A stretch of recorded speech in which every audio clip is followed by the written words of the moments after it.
उंगली दे देते हैं उनके मुंह में, छोटे बच्चों के मुंह में, कुछ देर के लिए चुप हो जाती है,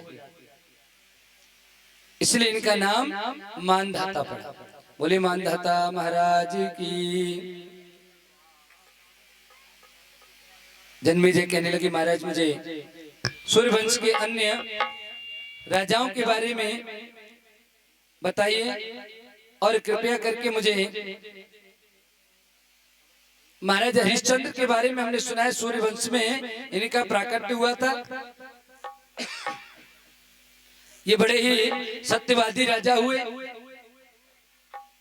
इनसे आगे किस प्रकार से इनकी पीढ़ी चली कृपया करके मुझे इनके बारे में बताइए। कहने लगे कि हे राजन, जब महाराज हरिश्चंद्र हुए, महाराज हरिश्चंद्र के कोई पुत्र नहीं था, इसलिए इन्होंने पुत्र की प्राप्ति के लिए वरुण देव का आह्वान किया, वरुण देव का तप किया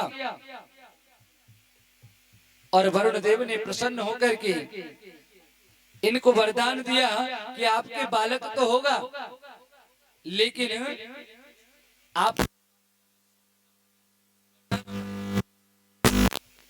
महाराज हरिश्चंद्र कहने लगे कोई बात नहीं है महाराज, कम से कम हमारा निपुत्री नाम तो मिट जाएगा, हम निपुत्री तो नहीं रहेंगे, पुत्र तो हो जाएगा।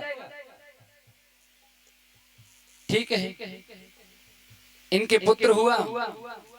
जैसे ही पुत्र का जन्म हुआ वरुण देव आ गए, लाओ महाराज आपके पुत्र हो गया, पुत्र आप हमारा हमें लौटा दीजिए। महाराज हरिश्चंद्र कहने लगे महाराज पुत्र अभी तो शोवर कहते हैं ना, प्रसूति गृह, अभी तो प्रसूति में है, अभी स्नान ध्यान नहीं हुआ उसका, अभी तो उसको स्वयं को नहीं पता है कि मेरा जन्म हुआ है, कम से कम प्रसूति से बाहर तो आने दो। 6 दिन प्रसूति का कम से कम क्षत्रियों के लिए 6 दिन है, ब्राह्मण के लिए 3 दिन, क्षत्रियों के लिए 6 दिन, वैश्यों के लिए 9 दिन और शूद्रों के लिए 12 दिन का समय बताया गया है प्रसूति शुद्धि करने का। इन्होंने कहा आप 6 दिन कम से कम रुकिए, इन 6 दिन के बाद आप आना। 5 दिन निकल गए, 6वां दिन जैसे ही छठी का दिन आया, नामकरण हुआ रोहित। वरुण देव आ गए, लाओ महाराज अब तो नामकरण भी हो गया, 6वां दिन हो गया, हमारा पुत्र लौटा दो। महाराज को अब मोह होने लगा बच्चे से। महाराज कहने लगे महाराज मैं देने की मना नहीं कर रहा हूँ, आप भले ले जाओ, लेकिन अभी नामकरण हुआ है, अभी चूड़ाकरण रह गया है, यज्ञोपवीत रह गया है और उसके अन्य संस्कार हैं, और जब तक व्यक्ति के संस्कार न हो तब तक किस मतलब का, उसे खुद को नहीं पता रहता कि मेरा जन्म जायते इति शूद्रः, जन्म से तो सब शूद्र ही होते हैं।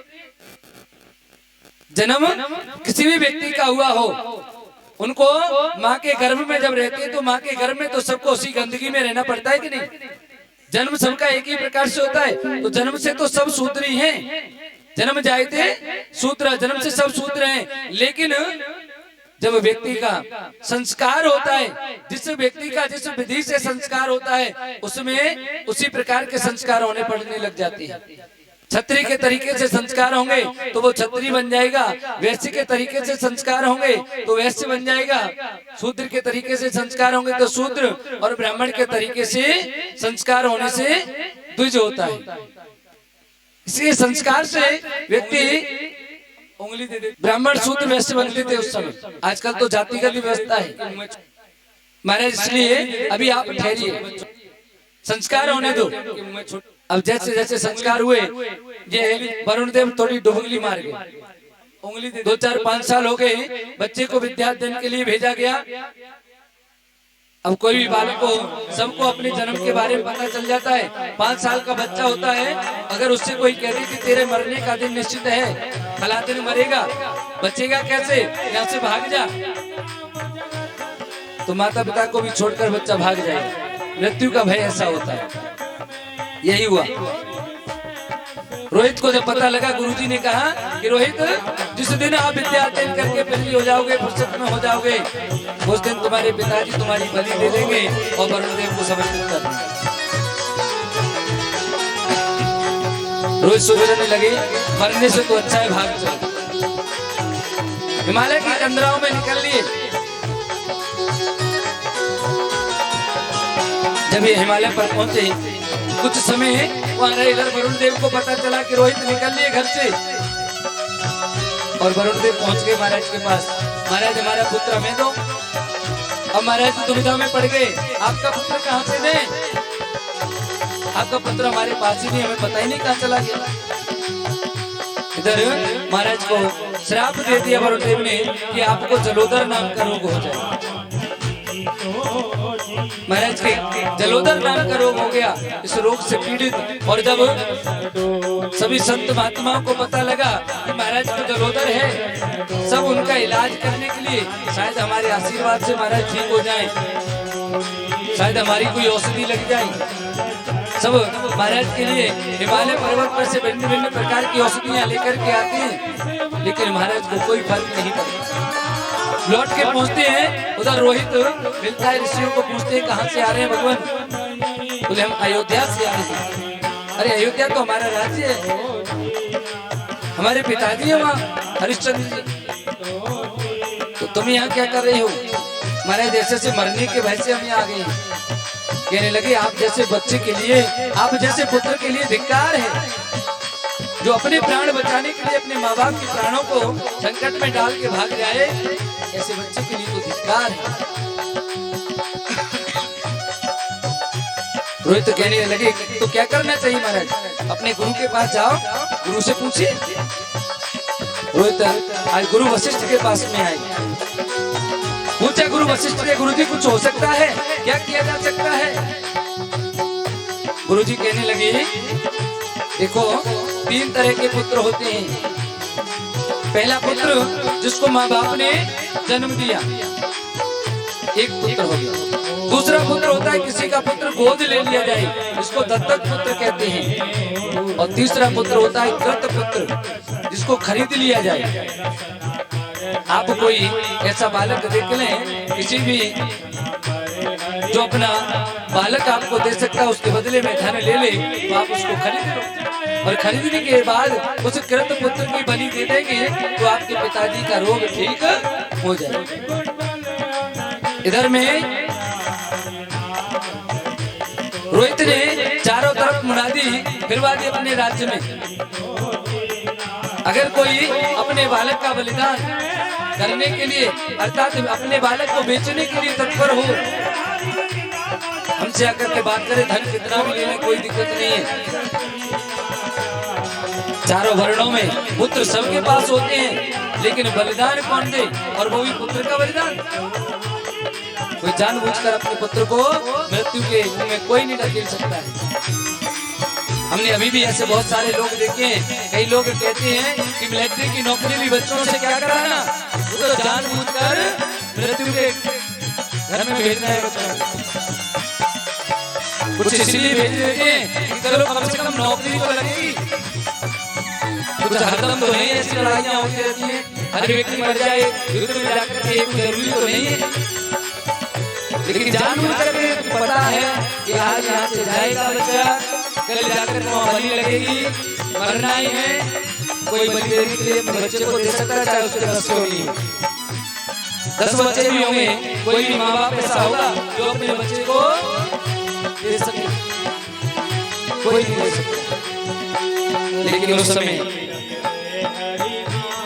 जब ये चले आए, घूमते घूमते इनके सैनिक एक नदी के किनारे पर गरीब ब्राह्मण रहता है, अजीगर्त नाम है।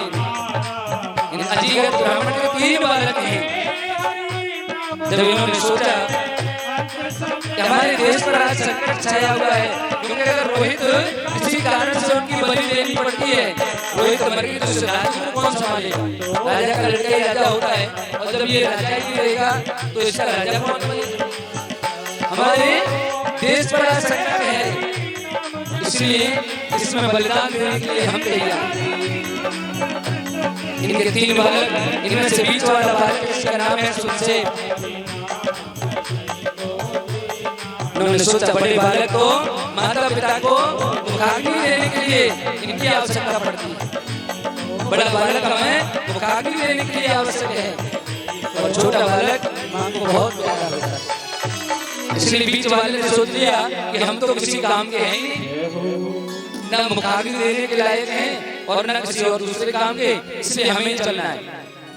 आज सुनसेन उन सैनिकों के साथ में चलिए।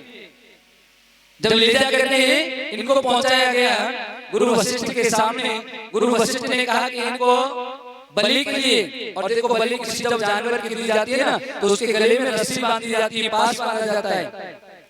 इनके गले में भी रस्सी बांधी गई और गले में रस्सी बांधने के कारण गल भारत गालव, इसलिए इनका नाम गालव पड़ गया। उसी समय पर अब कहीं पर बलि का प्रोग्राम हो तो यज्ञ रचाई जाती है, यज्ञ में बलि दी जाती है, साधु संतों को आमंत्रित किया जाता है, विश्वामित्र चले आए। उन्होंने आकर के गुरु वशिष्ठ से कहा कि आप ये क्या कर रहे हो, एक बालक को दूसरे के बालक को मार करके आप इस राजा के बालक को बचाना चाहते हैं, दूसरे की हत्या करना है, तो गलत बात है। गुरु वशिष्ठ कहने लगे मेरे यजमान का जैसे भला हो सकता है मैं वो काम करूंगा। विश्वामित्र कहने लगे कि मैं इस बालक को मरने नहीं दूंगा। उन्होंने इनको मां भगवती का ओम ऐं ह्रीं क्लीं चामुंडाय विच्चै नमः इस मंत्र को दे दिया। रात भर का समय है, जब तक यज्ञ चलेगी तब तक का समय है। आप इस मंत्र को 1.25 लाख बार इसका जप कर लीजिए, आप अमरता को निश्चित रूप से प्राप्त कर लोगे। मां जगदम्बा आपका भला करेंगे। अब मरता क्या नहीं करता। इस बालक ने सुनसेन ने रात दिन इतना इस मंत्र का जप किया, खाना पीना सब कुछ त्याग दिया। इस मंत्र के जप के प्रभाव से मां देवी प्रसन्न हो गई और इनको अमरता का वरदान दे दिया। जैसे ही बलि का मुहूर्त आया, बलि देने के लिए इनको लाया गया, वरुण देव प्रसन्न हो गए। मां भगवती की कृपा से उन्होंने कह दिया कि आपने दे दिया, मैंने ले लिया, बस मैं तो आपकी परीक्षा भर ले रहा था। महाराज हरिश्चंद्र रोहित आकर के कहने लगे भैया आपसे हमारा काम सिद्ध हो गया, अब आप अपने माता पिता के पास चले जाओ। सुनसेन कहने लगे महाराज आप तो मुझको त्याग रहे हो, आप इस तरह से हमें त्यागोगे तो कैसे काम चलेगा। मेरे माँ बाप ने तो आपको दिया है मुझे, या तो आप स्वीकार करो। रोहित सोचने लगे कि ये तो राज्य में 2 भाग हो जाएंगे, ये मेरा भाई बन गया, अब तो भाई पुत्र हो गया महाराज का, राज्य के 2 हिस्से हो जाएंगे, मेरा राज्य छोटा हो जाएगा। इसलिए उन्होंने कह दिया कि नहीं हम आपको अपने पास नहीं रख सकते, आप माता पिता के पास जाओ। और जब माँ बाप के पास पहुंचे तो माँ बाप कहने लगे कि आपको हमने राज्य के लिए समर्पित कर दिया, आप यहाँ क्यों लौट के आए। माँ बाप ने भी उनको त्याग दिया। जब दोनों तरफ से त्याग दिया गया, लौट करके आए विश्वामित्र के पास। महाराज से तो अच्छा होता मैं मर जाता तो ठीक था। विश्वामित्र कहने लगे क्या हुआ। बोले किसी कोई भी मुझे रखने के लिए तैयार नहीं है। अब 5-6 साल के बच्चे को कोई रखे नहीं तो पालन पोषण कौन करेगा। मर जाता तो अच्छा था। विश्वामित्र के 100 पुत्र हैं, उन्होंने अपने 50 बड़े पुत्रों से कहा बेटा आप इनको अपने साथ रख लो। मना कर दिया, हम क्यों दूसरे के पुत्र को रखें अपने साथ। श्राप दे दिया कि आप मलेच्छ बन जाओ, आप मांग मांग करके खाओगे।